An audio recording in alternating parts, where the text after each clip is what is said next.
Time to continue with our next panel. How many was here yesterday for this panel?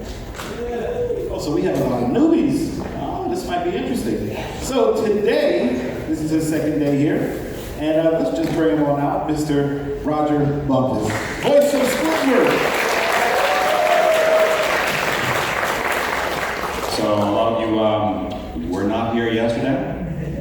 Okay, good. So there's not a whole lot of repetition here. I was worried about that because I can only answer the same questions, the same way. But we got different questions today. And I'm gonna, for those of you that obviously weren't here yesterday, I'd like to give you an update on where we are on our show. We just started the first episode of our 13th season. Yay!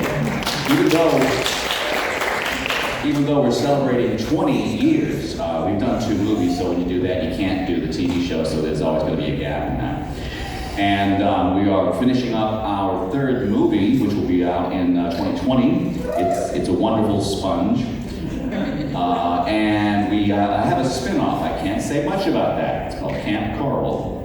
But it's all CG, and it's our characters a little younger, kind of an origins kind of thing, and that's all that I will say. And my gosh, what else? That's about it. That's enough. We're just continuing to plow along and on this wonderful franchise that has been so good to all of us. And we beg that you continue to watch because we're trying to come up with new and weirder stuff. So we're going to go straight ahead right now with some questions and answers. Please think of the silliest, stupid things you can think of, and I'll give you something just as equally stupid back. If there's any questions, come down the aisle, line them up. We're ready for you. Yeah, we're going to do it this way. Where you have questions, come over to him. It's easier than him running around. Where's my drink? Where's your drink? Drink. Count cola. You ate the whole thing. One bite. What's that from? Pizza Delivery, one of the best episodes early on. Hold on there, Jethro. I also had a question because I think it was either late last year, maybe earlier this year, they had an animatic release for the upcoming 3rd movie that I heard that they were scrapped because there were, it was about alien invaders attacking Bikini Bottom, and it looked really interesting. Do you know why it was scrapped, or do you not have that is news to me. I have no idea what happened. I know the movie's not scrapped. But maybe that particular idea and releasing the animatic. For those of you who don't know what an animatic is, we have storyboards, and it has each individual frame of the comic strip has each individual shot, and then they record the voices, and then they do a kind of a slideshow, temporarily putting the voices on each scene. It gives them an idea of how it's going to look. It's called animatic. Yeah, I'll have to research that because I have no idea where that story came from. It's really interesting if you see it because it appears that it's going to be an incorporation of like Sponge Out of Water, where I think the beginning scene was like live action with actual human people, and then they incorporate maybe traditional animation where they have like space aliens, and then somehow the people from Bikini Bottom are brought from under the water and onto land, and they eventually, as they're trying to run away from these space aliens, they meet these 2 kids that are in the house, and it just goes from there. I have absolutely no knowledge of that. We go above water, as you know, quite often. In fact, we did one recently for our 20th anniversary where we, as actors, got to play the doppelgangers of our characters, which was a real Twilight Zone episode for all of us.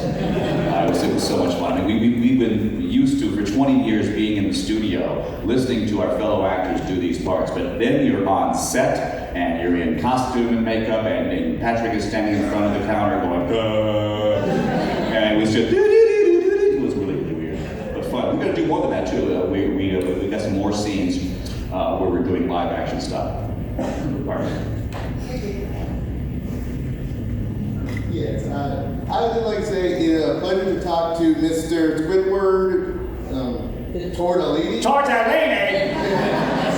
Also, have you ever gave an idea of on SpongeBob? Like you give an idea to the writers or producers, and you went along with it? We're allowed to do that. I haven't presented a pitch for a particular episode, but we have a way of recording which is very liberating and very nice for us. Every record session, we'll do, let's say, 2 pages, exactly the way the writers and the animators want, to give them what they want, because everybody's prone to ad-lib anyway, so the writers say, no, we want to get what we want at least on tape. And then we do a third take. Third take is what we call our crazy take. We can do anything we darn well please. And we improvise and we go off color a lot just for our own amusement. And they're recording everything, so somewhere there's this reel that will make you have to take a shower. I want to give you an example, but I just can't do that. Sorry. But yeah, we do get the freedom to suggest anything we want to, but I'm just not one of those people to suggest that. I suggest gags, little jokes here and there. So. Here comes the gym leader. One day I was on Twitter, and Twitter exploded because one of the cult hit video games, Battle for Bikini Bottom, is getting a remake. So I am curious. Are all those lines? Are you guys redubbing all that, or are they going to use like the original lines? Here again, you people know more than I do. I have no idea about that. I remember the Battle for Bikini Bottom, and apparently, as far as all the games we have done, it's one of the favorites. I haven't played it myself. I assume it's enjoyable. We will, I'm sure, revoice those. And which is, if you're in the voice world, it's interesting to say. I worked on Mass Effect 2, which I did actually. But video games are really killers. They demand that you just wreck your throat like crazy, and no residuals on top of that. So it's something that it's nice to say you did, but you don't want to do it. Yeah, right. Are you done with your errands? No, I'm not done with those errands. You didn't know I knew you were a twig outside my bathroom window. More questions, I depend upon all of you. What are some of the other characters that you've portrayed? In my life or in the show? In your life. Oh my gosh, well, let's see. One of the cult things that I had something to do with is a movie called Heavy Metal. If you've ever heard of it. It's so endearing. This was really bizarre. 1979, National Lampoon magazine had an offshoot magazine called Heavy Metal. And they did really one of the first kind of adult cartoons and science fiction and everything. And there's a trial scene in there where there's a character named Hanover Fist. And one guy is being accused of something and he's got a way out. And there's this little meek little guy that turns into this monster and disrupts the whole courtroom, and that's how he gets out of the whole thing. But it became a cult. I mean, really big. And second to that was Invader Zim, which you may remember from Nickelodeon. Another one of those weird shows that lasted for about a year. But it became a cult. And it has its own Comic-Con, by the way, InvaderCon. And with this new special we just had on Netflix, which people tell me is pretty good, I haven't seen it yet. There's an idea that they may bring it back, which would be very, very nice, because it's, like I say, it's one of the weirdest cartoons ever. Where on Earth is Carmen Sandiego? I did that. I worked on most of Pixar films and Disney films in the 90s and the 00s. And just been doing this for 45 years, so I just, look me up on IMDb, and you'll find that I've died twice. Now, I can only conclude that I am the most famous Rodger Bumpass in the world, because whenever a person with that name dies, it's attributed to this actor. There was a guy in Nova Scotia, of all places, that died. IMDb picks that up. I happen to be on an airplane going to a Comic-Con in New Zealand, so I don't know what's going on here. And the person who's picking me up is the organizer of the Comic-Con, and he gets wind that this report came out that I died. So he calls the airline and says, is Rodger on the plane? And they say yes. I get there, he tells me the story, and I asked him, did you think to ask the airline, was I in the cabin or the cargo hold? Not 2 months later, a guy with my name, or I with his, dies in San Diego. Now, I live in Los Angeles, so that's far more believable. And that was reported as my second death. And I used to work at a TV station when I was in college back in Arkansas. They picked this up, and they do an obituary of me on their evening newscast. I call them slightly irate, and say, isn't it self-evident the fact that I'm talking with you on the phone that I'm not dead? And I'm going to need a retraction. So they did a retraction. They sent me both videos. And this is so surreal. No one gets that window of seeing what people will actually say about you if they really do think you're dead. Now, of course, when I do die, no one's going to believe it. You know, this guy's some typo. Oh, look at the paper here. Football team won. It's going to rain tomorrow. And Rodger Bumpass died again. Who knew he was a damn cat? I don't know if you worked with him much. I was wondering if you had any fond memories of working with Stephen Hillenburg. Any fond memories? That's an understatement. Stephen was the finest, most quiet, unassuming person you'd ever meet. You would never think that that brain contained all the things that he has come up with. This show, for example, is only the biggest of his examples.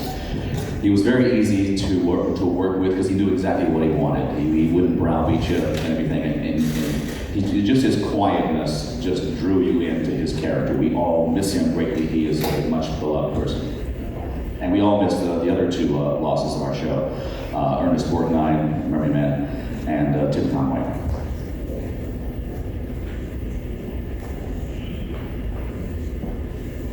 Was there a particular episode that you enjoyed a lot to make? Recently I enjoyed the live action stuff, like I said. We had one episode recently called Goons on the Moon. Sandy's rocket goes to the moon and Squidward stows away. And he gets lost in these cave systems.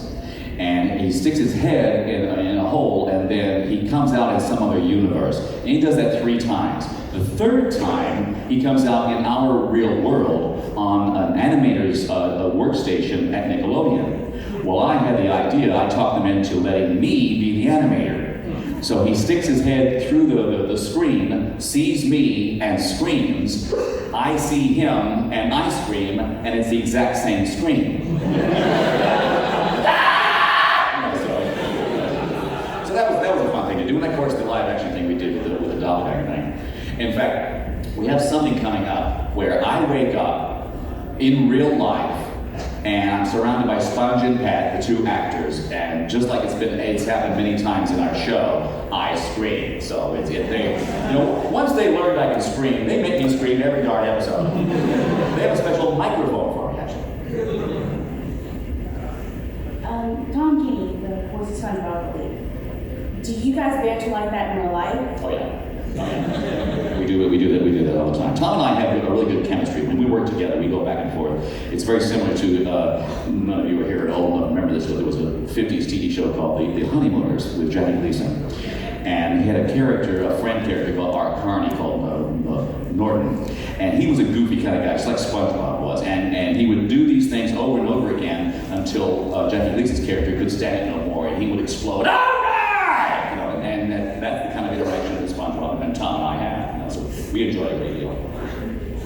Actually, also, Tom Kenny is now directing our shows. It's very, very interesting. He's a very, very good director. As you can tell by all his talent, he blends right into the directorial role quite easily. 2 quick questions. First one is... Do the second question first. Okay. All right, second question. How did you get started into this? Puberty. I had a really high voice when I was a kid, and when I went through puberty, it dropped like the mumps, as they say. And but I didn't get into this right away. I decided to go into broadcasting because I won an announcing contest when I was in high school, and I went to a school that was very highly rated for broadcasting. But as I went through school, I got more involved in the acting aspect, and I went ahead and got my broadcasting degree. That does a lot of good. And but I went to acting instead, and then I went to New York, straight from the wilds of Arkansas. Got involved with National Lampoon right before they released Animal House. And so we did a nationwide tour of the whole country, a comedy and rock music tour. And I got a lot of good reviews. So the guy that runs the Lampoon was very proud of discovering people like John Belushi and Chevy Chase and all those people. So I was his next breakout actor. And with the success of Animal House, the Universal came to them and said, we want to do another movie really fast, you know? And it was just about the time, just about to do the third Jaws film. And so they decided to do a Jaws film as a comedy. And the name of the film was Jaws 3, People 0. And believe me, the best part of the whole movie was the title. And according to the title, I had the young male lead in the film. According to the title, I had a love scene with Bo Derek. That's my Hollywood tragedy story. Because we were going to show how Bruce worked.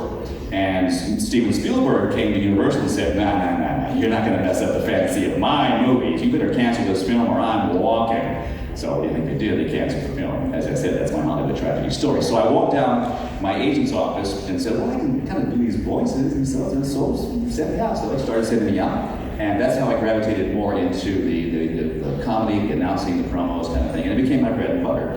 And ending up kind of like this. It's not a great story, but that's how the path went. Second one, or first one, yeah, that's right. First one. Do you like Krabby Patties?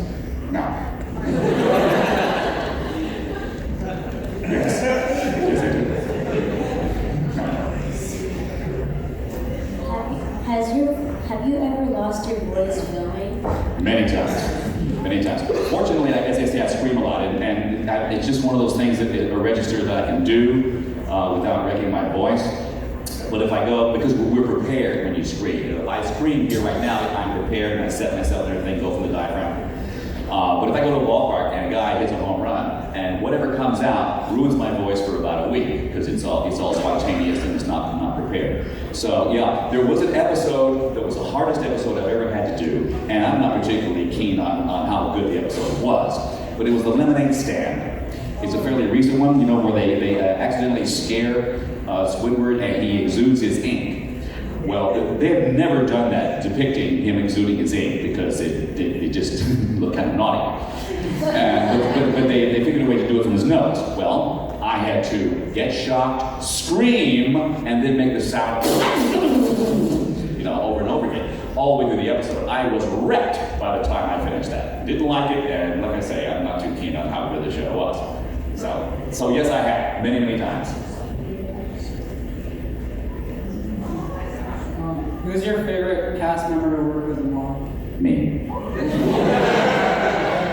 I hardly ever lose arguments with me.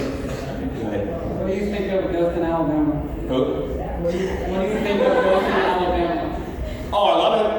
I love it. I never even knew that there was a town named Dover.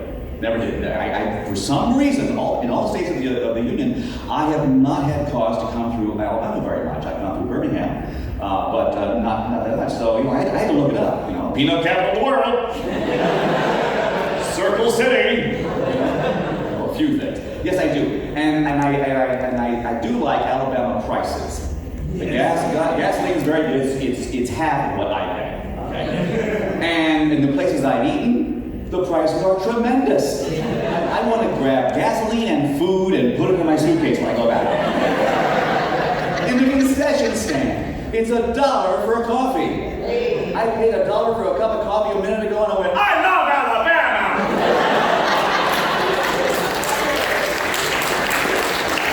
Roll Tide!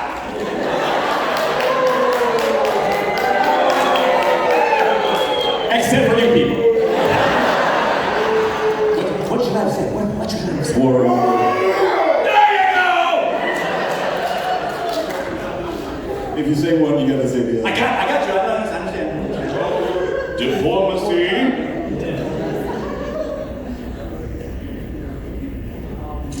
What's your favorite SpongeBob Episode? Okay, we just had that question. Outside of the live action stuff, I'll say that. Everybody's favorite seems to be Band Geeks. I gotta say, I agree. I like the handsome Squidward episodes also. But the interesting thing about Band Geeks is that, you know that song at the end, Sweet Sweet Victory? The animators found that song. It's kind of an Eye of the Tiger kind of song, and they thought it was so stupid that they made the entire episode just to get to that song.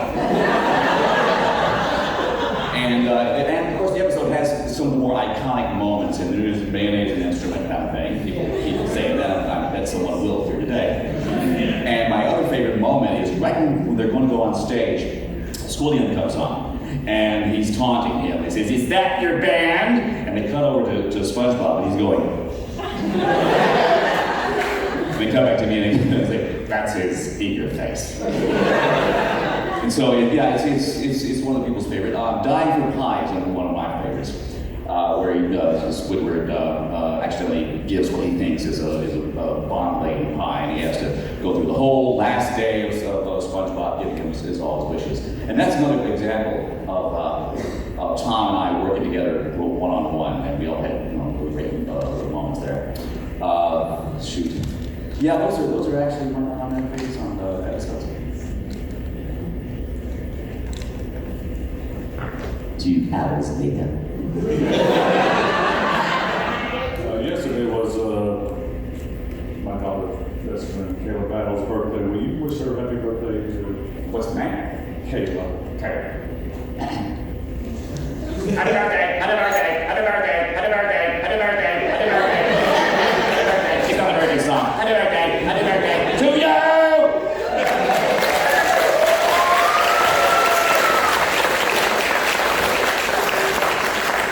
It's all downhill from here. I just did the French narrator. I don't do the French narrator, Tom does. And it is my only regret of this entire saga is that I was given the role of the French narrator on the very first day of our first record. But Stephen said, I need a Jacques Cousteau kind of character. And I went, I don't really have an impersonation of Jacques Cousteau. So I deferred. Tom stepped in, and all he did was a French accent. That's how he did 20 years later.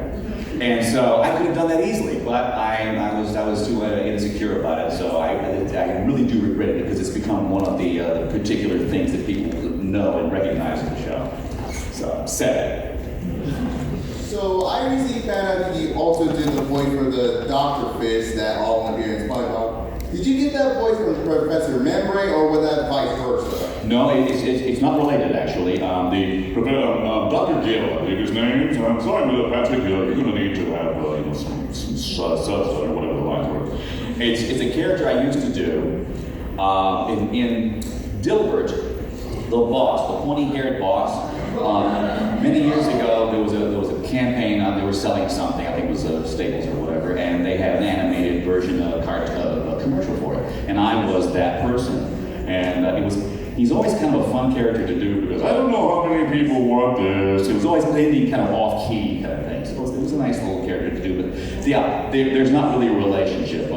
Membrane and Dr. Light that I do are very similar because they're these big superhero kind of guys, you know? And so it's just fun to do.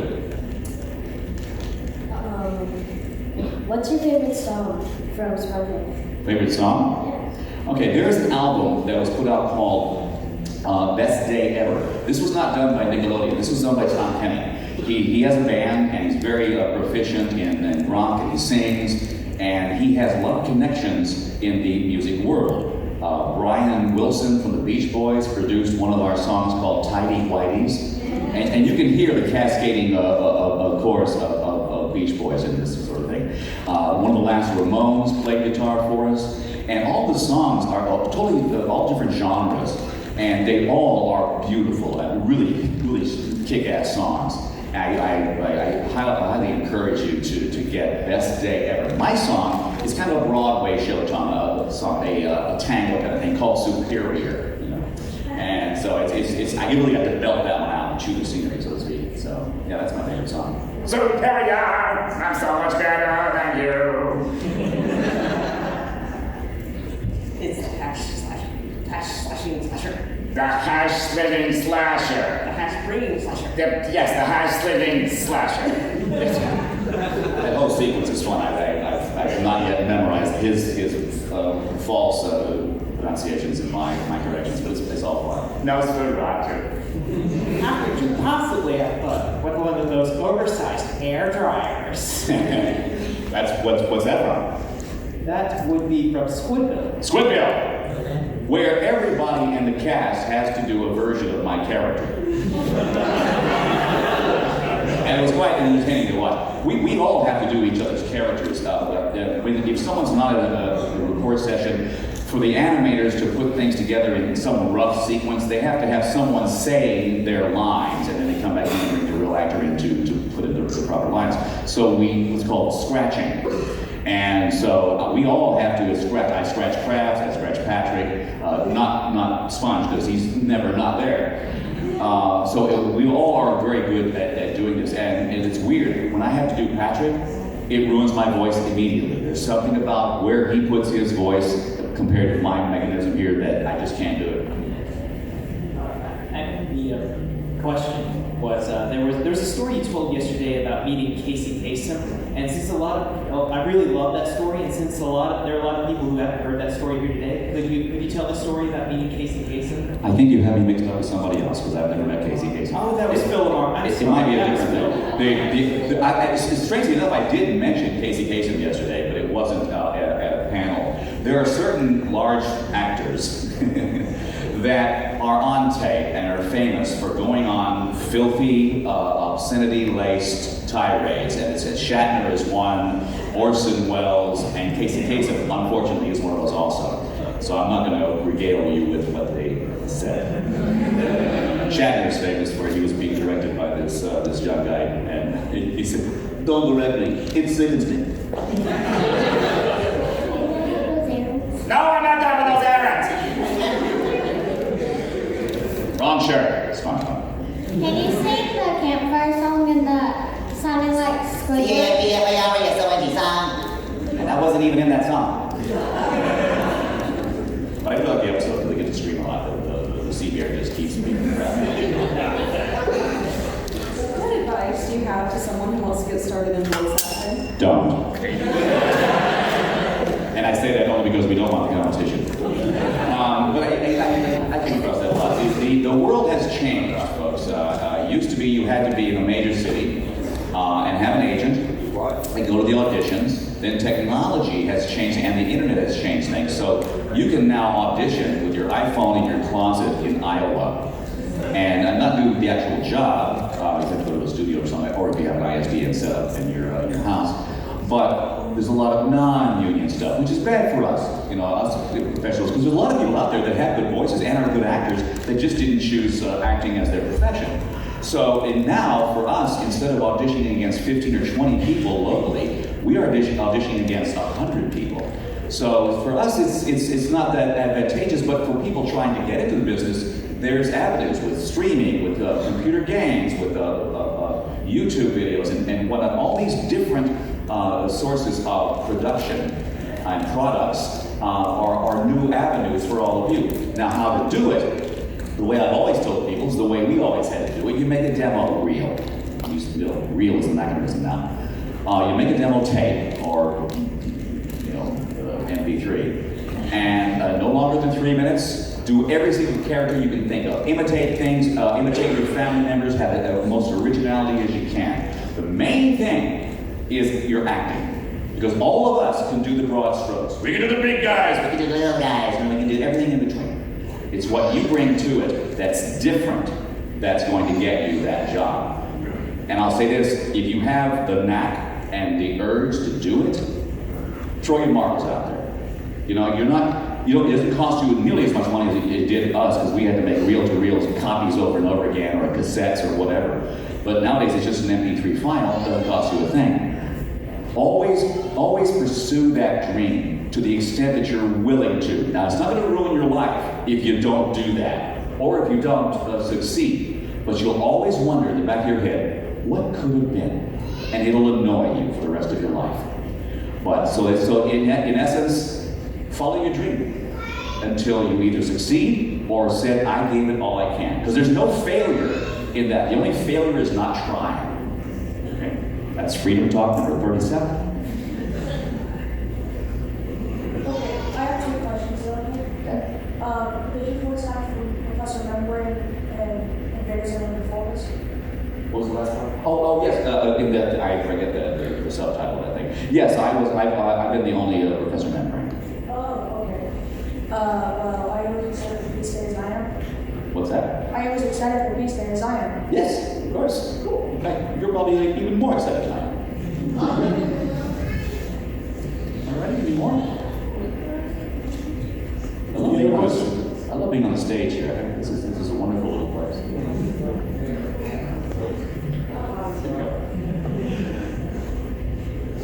One of my favorite episodes is when we go back in time and come up with jellyfish and we go to the future where all the jellyfish are. Like they're all SpongeBob and Patrick is everywhere and the robot.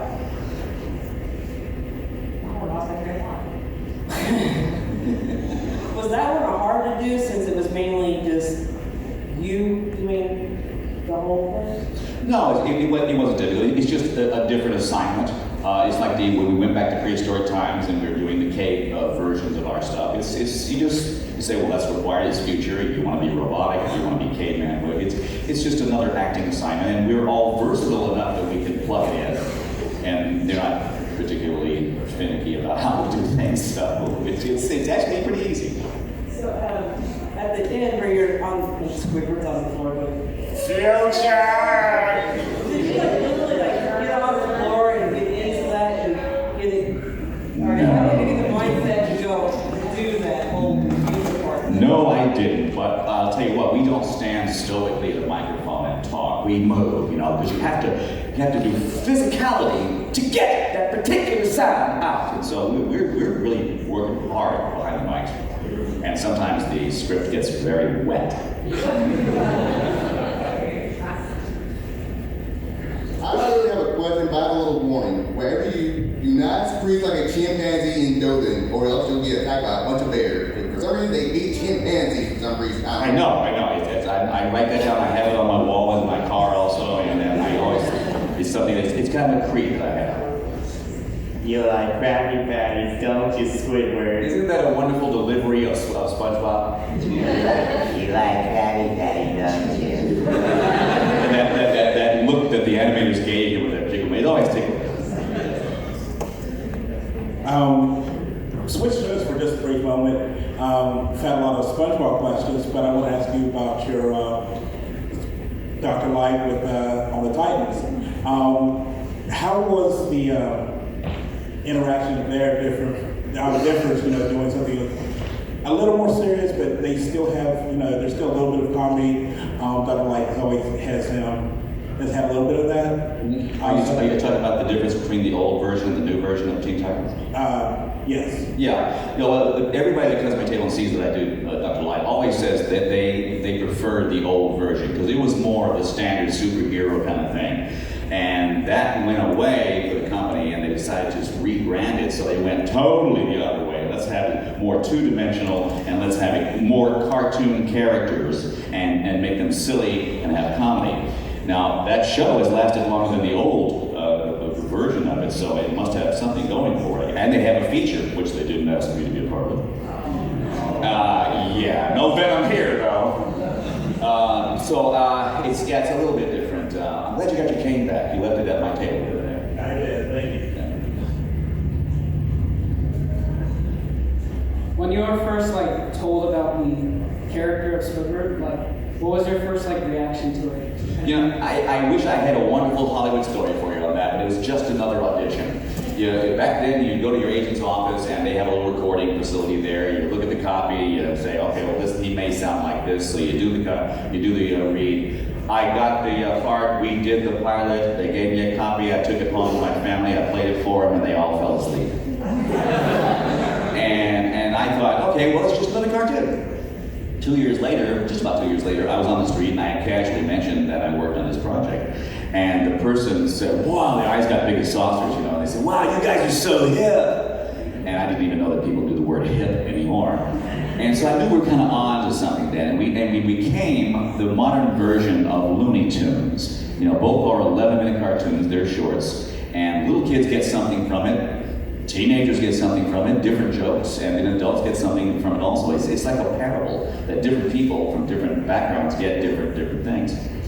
And so it's one of those things that I think we just came along at the right time, the right silliness. It's like Steve Martin. Steve Martin came along in the 70s back before that, all the comedies, all this political comedy of the 60s was all very dark and mean and angry. And he knew right then, someday the pendulum's gonna swing around back to silliness again, and he was spot on. You know, the arrow through the head and happy feet and all that. That was just fortuitous for him to think that. And we were kind of that person. The cartoons, the half-hour cartoons were action-adventure cartoons, and that sort of thing. There wasn't any silliness, and we just came along at the right time, right? Thank God. I have a two-part question. Have you ever made a comic? And if you have, what would it be about? Have I ever made a comic? You mean like a comic strip in the newspaper? No. No. Okay. What kind of comic do you mean? Comic book. Comic book? No. Well, first of all, I don't draw. I cannot draw my character, which is not bad because that's a hard character to draw anyway. No. In answer to that question, no. I'm not talented in that particular area. I write, but I write gags. You know, I don't write long narratives and everything. So, sorry about that. Can you do a freestyle rap in Squidward's voice?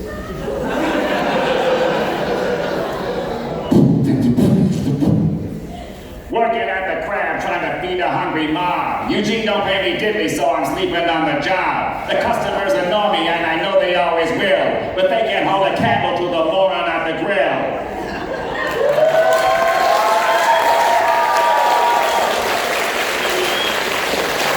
My name is Squidward. Squidward.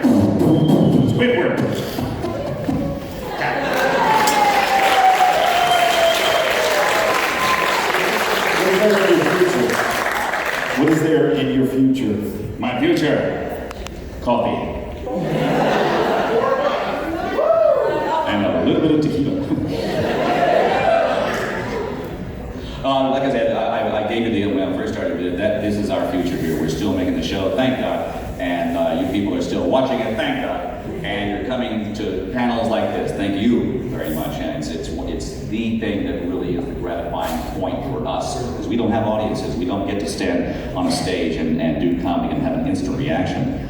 We get to come to Comic-Cons like this from anywhere, from Dothan to New Zealand to Boston or whatever, and meet the people. So my gratitude is for all of you for coming here and being so nice to us.